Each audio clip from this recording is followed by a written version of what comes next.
চৌঠা মে রাজ্যে ভোটের রেজাল্ট আর তারপরেই মাধ্যমিক উচ্চ মাধ্যমিকের রেজাল্ট। মের দ্বিতীয় সপ্তাহেই ফল প্রকাশের সম্ভাবনা রয়েছে।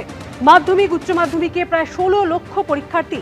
ফেব্রুয়ারিতে পরীক্ষা এবং ফল প্রকাশ হতে চলেছে 3 মাসে। চৌঠা মে রাজ্যে ভোটের রেজাল্ট এবং তারপরেই মাধ্যমিক উচ্চ মাধ্যমিকের রেজাল্ট। মের দ্বিতীয় সপ্তাহেই ফল প্রকাশের সম্ভাবনা রয়েছে। মাধ্যমিক উচ্চ মাধ্যমিকে প্রায় 16 লক্ষ পরীক্ষার্থী। ফেব্রুয়ারিতে পরীক্ষা হয় এবং ফল প্রকাশ হতে চলেছে 3 মাসে।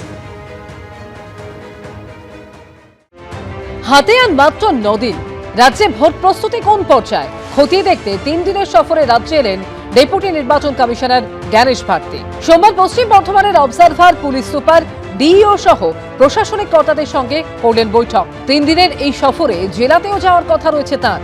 3 দিনের সফরে রাজ্যে এলেন deputy election commissioner Gyanesh Bharati. তার সাথে সাথে পবন কুমার শর্মা, তিনিও কিন্তু এসছেন। মূলত দ্বিতীয় দফায় কিন্তু এই বর্ধমান পূর্ব এবং বর্ধমান পশ্চিমে ভোট রয়েছে। তার আগে প্রস্তুতি খতিয়ে দেখতেই কিন্তু তিনি এখানে পৌঁছলেন। পূর্ব বর্ধমান, হুগলি এবং উত্তর 24 পরগনায় ধারাবাহিক বৈঠক করবেন জ্ঞানেশ ভারতী। নির্বাচন সংক্রান্ত প্রস্তুতি ছাড়াও আইন শৃঙ্খলা ও প্রশাসনিক সমন্বয় নিয়ে পর্যালোচনা করার কথাও রয়েছে তার। সোমবার দুপুরে দুর্গাপুরে এসে পৌঁছন জ্ঞানেশ ভারতী। সেখানে এক দফা বৈঠক করেন। বৈঠকে উপস্থিত ছিলেন পশ্চিম বর্ধমান জেলার অবজারভার, জেলা নির্বাচনী আধিকারিক, পুলিশ সুপার ও পুলিশ কমিশনার।